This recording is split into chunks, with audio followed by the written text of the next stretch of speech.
Well, hello. Hopefully, I got all my tech problems worked out here. Sorry, everybody. Sorry. If you can see me, say hi in the chat. Say sorry about your tech trouble, Karl. That's what you get for trying something new, buddy. I will be happy to offer a full refund to anyone who's upset that. It takes me 6 minutes to get in here, and then it never seems to quite work like I wanted it to. Oh, good morning. My name is Karl G. Richter. This is a live show that I do called Monday Funday. I hope that you are there. I see Katie Ryan has left a little okie dokie for me. If you're following along and you're part of the chat, good morning, Heidi. Thank you for letting me know for sure that this works. I will spare you the troubles. I still am a fan of the software I'm using for this, since we're here to talk learning technologies. I've been dabbling with this YouTube Studio, and then I use another system called XSplit, which has been pretty cool, and I'll share a little bit more about XSplit if you're interested. But I've started this morning show as a way for people to set the tone for their week. I think that the world has been a troubling place the last couple years, maybe longer than that, but the last couple years in particular have been a challenge for me personally and for so many people I know in my life. So if you are here, Monday Funday is the idea that we have a choice, that we can look at our world through whatever lens that we wish. And that's one of the few things that no one else can control. We can always control our attitude and our outlook and the way that we choose to view the world. I choose to say that, hey, even though I make what is sometimes dull compliance trading, I choose to have fun with it. I choose to take it seriously. I choose to care about it. And I think that that's what's given me life, that puts a smile on my face. And even though Sunday Funday makes a whole lot of sense, I like to start my Mondays with positivity and trying to share that throughout, my network and my friends and the strangers, that my friends that I haven't met yet, out there on YouTube and Twitter and LinkedIn and all those great places. So welcome to Monday Funday. Apologies for the delay. I am taking your suggestions on what we're going to talk about this week. One of the things that people have said is like, hey, I'm curious about email campaigns and how to work with that. So what I'm going to do today is go ahead and I'll pull my screen up here in a minute, and I'll show you some of the, I've been dabbling in different automated email campaigns. So I'm going to show you a little bit of MailerLite. I'm going to show you a little bit of one called Drip. So yes, there's software called Drip for making drip campaigns. And then I'll show you how I've been monkeying around with one called MailChimp. So feel free, I'm following along, or at least I will be here in chat so that I can see your comments. Just closed that window a second ago. So let me pull that up so that I can participate and we can be live and chatting with one another. Yee-haw. Anybody have any joy that they want to share for their week? Yee-haw. Anybody have it? So, yes, Mike Taylor loves email marketing. I have the joy of setting up a Christmas tree this past weekend. I have 4 small boys. My boys are 5, 7. I have 2 7-year-olds, and then I have a 9-year-old. They're all boys. They're all very excited about Christmas and elves on shelves and all kinds of wonderful things. But one of the things that's brought me joy is going out and buying another big, tacky, horrible, inflatable Christmas decoration to put in our yard because the boys love them so much and they bring me joy. This is a fun time of year. So if you have any kind of joy from your personal life, I'm getting a lot of joy from the email marketing campaign that I've set up. If you were with the show last week, I shared my tongue-in-cheek metaphor for blended learning on the blended learning food pyramid. And I kind of went through that, and I talked about the main course and the vegetables and the carbs and fruit and dessert and butter and sort of talking about, piggybacking on the idea of the need for a balanced diet and saying that, hey, we have a need for a balanced types of learning technologies and the different types of approaches when we look for the learning experiences that we're trying to push out there. So what I've been doing this past week, and aside from client work, is making little videos about each ingredient in the food pyramid, and I'm putting them together so that we can have people sign up and sort of take like a little mini course, so that rather than saying, hey, here's an hour of content, what I'm doing is I'm making 6 10-minute videos. So it kind of looks at these different components for the blend, and I'll share my whole process for doing that. Yes, here in Louisville, it was sunny and beautiful, and it was a nice weekend for hanging Christmas lights and inflatables, and even went for a bike ride. So all kinds of joy. Feel free to share more joy in the chat. But I'm going to go ahead and just sort of jump in here and answer the one question that I think is important to do before we get into like how you can do an email campaign, and just talk about like why. Why on earth would anyone want more email? Right? Like, email's kind of the enemy. Like, we're constantly trying to, make our way through our inboxes and capture that. So if you have any ideas for why you think it's a good idea to do email campaigns, go ahead and type those in the chat. As you're doing that, I'm going to go ahead and share what I think are good reasons for having email.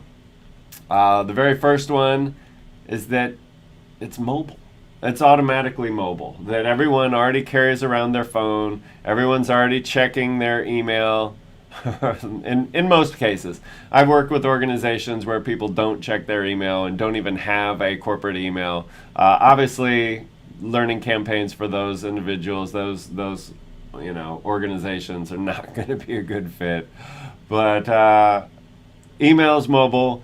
Most people are pretty good at organizing their email, and they can find it. They can either search or go to the folder that they've put it in, or whatever strategies they use to be a competent professional person in email means that they would be able to go through and look up information. So I think email is nice for those cheat sheets, those performance support tools, those quick reference guides, those on-the-job training tools, the just-in-time learning. All of those phrases are synonyms for the same thing, which is, hey, I'm now in my moment of need. I went through training a couple weeks ago, and there was that one chart that showed me what to do when the, flux capacitor is not working. So what can I do to troubleshoot this flux capacitor? Capacitor? Capacitor? Capacitor. Capacitor. Flux capacitor. It's morning. It's Sunday. It's Monday morning. So I think that email is a nice tool for that. I also think that navigating into the LMS and going in there and finding something and clicking it, like it or not, in most organizations, LMS is code for mandatory training. We've got to go do it, and we don't ever want to go in there unless we truly have to. and I hope that you're working somewhere where that's not the case, but I do see that a lot, that it's not like, oh, hey, let me go look something up in the LMS. It's only 32 clicks. So an email campaign is sort of a different approach to it. I like that they're in our pockets, they're with us wherever we are. I like that most people can sort and find them. I like that it has a different feel, an email campaign. An email is something different than just a course, a click through it.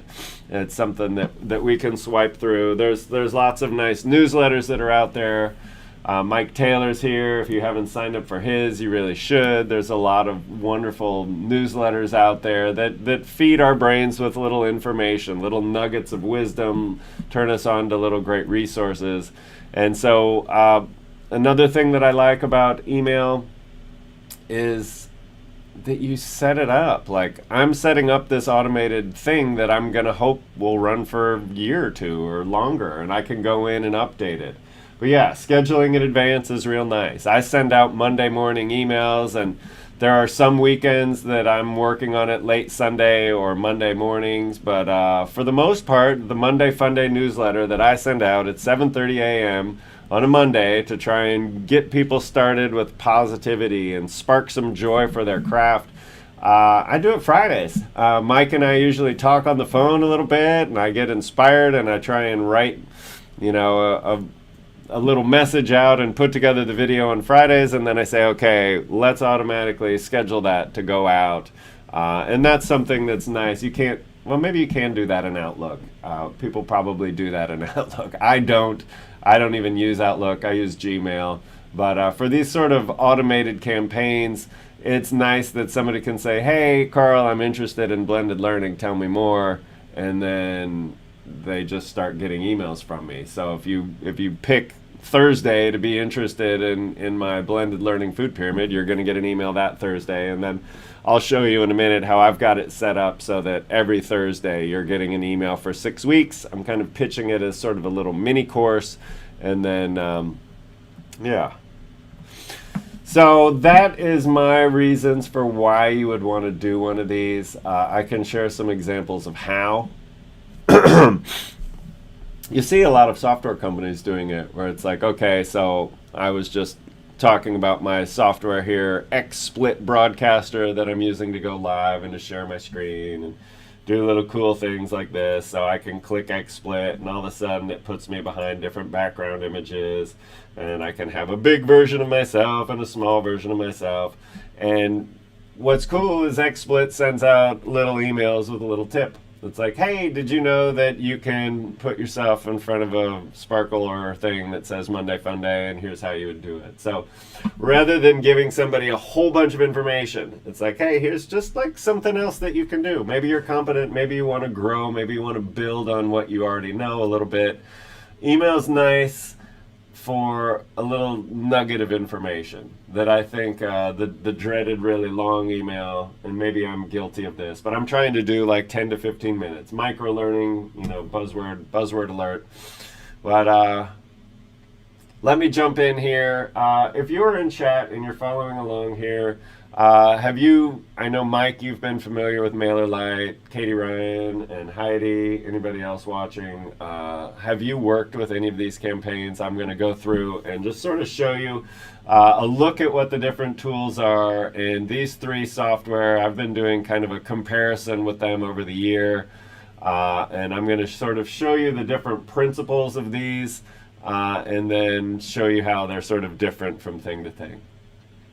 So the first thing that you have, and you've been staring at my screen here where it's talking about all your new subscribers. So for all of them, you have something called your audience. Some people call it different things, but the idea is that, hey, these are people that say, okay, Karl, I like the storyline file you're giving away, or I like your jokes, or I've worked with you in the past and I want to hear more from you. So you have your audience going through and subscribing. If you're working in a traditional sort of learning environment, you can say, okay, give me all the nurses who work nights, and you can put them together in an audience. So one of the new things, I'm hoping that I'm not sharing any people. Okay, good. So the audience itself, you can actually say, so I have something that I call the master list, and that's everybody that I've worked with and who signed up.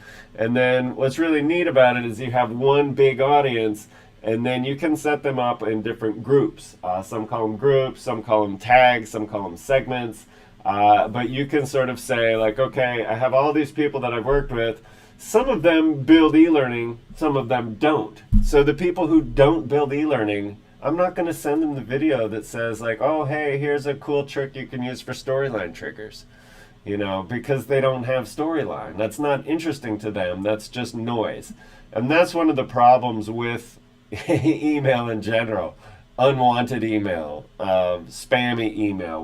People don't want that. So you can break through in your list and say, okay, I'm going to send the blended learning food pyramid only to people who've told me they're interested in blended learning. If they're not interested in that, it doesn't make sense for me to send them the email. So all of these, you can put people in multiple groups, just like you could tag a folder and have it in multiple places. That you have these different tags. So I'm still working with my tags, and I've been playing around with these, but I have sort of blended learning in general. I have something that's more specific for food pyramid. I have things for, people who just want free stuff. Hey, do you want more free stuff? Cool, yeah. Whenever I share a storyline file, I'll make sure that you get that. So freebies, stuff for managers, people who are interested in Monday Funday, people who've seen me speak, you get the idea. So I've got these different tags. I'm in the process of learning to use these better and to work with them. But the key takeaway here is that, hey, when you're working with one of these automated systems, you get your audience and then you can slice them and dice them so that different people can interact and relate with you in different ways. So yeah, so how do people get on your list? How do people join this audience?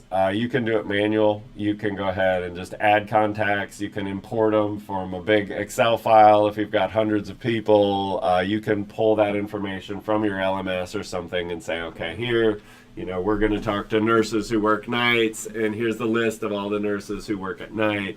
And we can bring those in. We can put them in our main audience with the tag that says nurses at night. You can also make it so that people can sign up on their own. So on my website, I have different, they call them landing pages. And I think this is a landing page. It's making its debut for the very first time here. Do I tag them based on my interaction or have them select their own tags when they sign up? That's exactly what you can do. You can do it on your own. I think it's rude for me to say, hey, I've met this person and I know what they want. If I'm adding them to the list because they've been in a storyline workshop of mine, then I'm going to go ahead and tag them as storyline because that's how we know each other. But in general, ask permission for people to sign up on the list. Don't just sign them up automatically. I think that's best practice. And you want to show people respect. People are busy and they may be very interested in following you on LinkedIn or Twitter and just not want more email. A lot of people get overwhelmed by email and don't want more of it. So this isn't a perfect solution for everybody. And you guys all know that. But this is the landing page that I'm setting up, and I'm saying, hey, I've got this little mini course. I kind of define what it is, and then I've made a little video here. I'm launching this later this week, but it's basically like what we did last week's show where I went through the food pyramid and I say, hey, these are the different, things on your plate and how you can feed people's brains. So I've got it. Quick description, little form here, and we sign up, and then I've got a little bit of information here about myself. So whether it's MailerLite or Drip or MailChimp, all of these places are going to give you templates to get started. So I had one that had different placeholder text in here, and it says give an overview of what's on your list and put your banner here. So I just went through and set this up, and hopefully you like it as much as I do. Feel free to give me any comments if you think. Kind of hate the center align text, but they made the template with center align text, so I've left that and put it in, trying to be clean, trying to be easy. And again, it's really nice that it'll shrink down and it'll play nicely in my email. Of course, you want it to play on your mobile browsers. This is all responsive design stuff. So that is the audience, that is the segments, that is how people get on the list. There's a number of ways that you can sort of combine. There's a tool called Zapier, which will make you happier. So Zapier is kind of an API of APIs. So what I mean by that, I haven't done it yet, but I could say, hey, if somebody goes to a course that I have on Teachable, or if you basically connect all your different systems. So if somebody comes to your webinar in Zoom, you could put them on your email list. So you can kind of connect and say, okay, these type of people that we can link these different systems together. One thing on the sort of spamminess of it, I have an opt-in notification, because again, you don't want to be too pushy and be like, whoa, I just was looking around on your website. I don't necessarily want to have a long relationship and get a daily email from you or a weekly email or whatever. You can have an opt-in, and I think it's polite and nice to just sort of say, okay, you want to be on my list? Cool. Are you sure you want to be on my list? Like, are you really want to do that? So, all right. So how am I on time here? Oh my, 5 minutes. Talking about all the other stuff. So maybe I'll just give you a quick thing here. They call them subscribers, and they have different campaigns. We have different automations. That's what I'm going to go ahead and spend the rest of our time together today talking about. I'll go back here into MailChimp and show you the automation that I have set up. This is still a work in progress. I'll share the link for this. But I have this different automation that's still in a draft mode. But basically, the idea behind this is, if you're wondering how you would use this, my favorite example for how to do this is for new hire orientation. And of course, you have to make sure that people can access it and that they're okay with it. But what's the typical new hire orientation? Here's a ton of information that we're going to give you on your very first day when you're still wondering who you're going to work with, where to eat, and where the bathroom is. And those are really the biggest questions you have that day. And we're going to give you all kinds of information. Rather than doing that information dump on the first day, you can say, hey, look, we're going to give you an overview, we're going to introduce you to the tools, and you're going to get a daily message for your first 2 weeks on the job, and then we'll give you a follow-up message every week, and then we'll give you a follow-up every month for the first year. So you can kind of like stagger and say a bunch of emails that start, then a little bit of a check-in, and then just sort of a, hey, how are you doing once a month to let people know that you're still trying to grow and let them know more about the organization. So you can set up one of these campaigns, and if Mike starts on Wednesday and I start 3 Thursdays from now, we're both going to go through the same experience. We'll get something their first day, second day. So this is the machine for how all that works. So we can say, okay, whenever somebody is on my list and they have a certain tag, they're going to get a little welcome message from me. And then I have a little post-send action that I put them in a group as well that says, okay, these are people that told me that they're interested in the blended learning food pyramid. And I can go through here. I'll just show you what one of these campaigns look like. You get to set up what your email subject and the little preview thing that goes through there.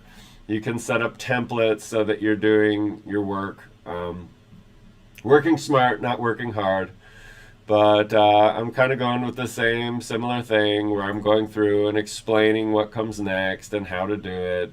And then I've, of course, like to make things hard on myself, even when I'm first learning them. And so I've set something up called binge mode, which is kind of a workaround so that if somebody's truly interested in this and wants to see my hours worth of content in one day, that they can click feed me more and get access to the whole chain versus waiting a week between different email messages. So I can talk more about that. We're low on time, but this is the basic idea. I can go back and look more at the workflow. If you have any questions, I will be happy to answer them.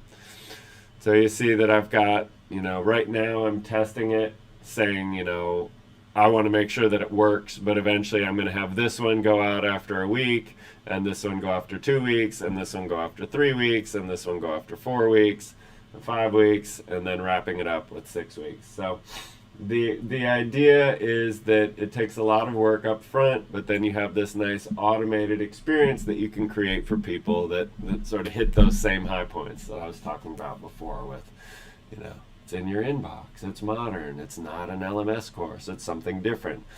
And what's really cool, we've always got to think about tracking. We've always got to make sure that we know what's happening with people. So you can set your triggers up so that if somebody clicks the link in email 1, they get email 2. If someone clicks the link in email 2, they get email 3. It doesn't have to be time-based. It can be based on how people interact with these different triggers. Mike Taylor, what am I forgetting about all this? or Heidi, anybody who's worked with this. So you have all these different triggers that you can do that says, okay, somebody clicked the link and went to the course, so I'm going to move them on. So if you want to track it, you can run reports on who has clicked what and who hasn't clicked what. The easiest way to do it would be to have sort of the last thing in the chain go to like a little survey or something like that, where you could have them fill it out and get credit for it that way. But I know that it is a Monday morning, and even though I started late, you probably have other things on your plate that you need to do. Yes, that's a food pun. I want to thank you guys for coming to my little show here and spending your time with me. I hope that it's another great day for you here. There's all kinds of wonderful options for what we can do to reach our learners and to feed them and to get them the skills that they need to succeed. It'd be a good sort of like play on the Top Gun. I feel the need to succeed. But I am going to not have a show next week. Next week, we're going to start going into holiday shutdown mode, and then we will pick up again after the new year. It may not be at this early old time. It may be at a more reasonable time. I'm turning my back on my West Coast people and people who have busy mornings. But I do want to continue doing these shows and trying to share and spark joy for everyone for their craft. So have a great week. Bye-bye.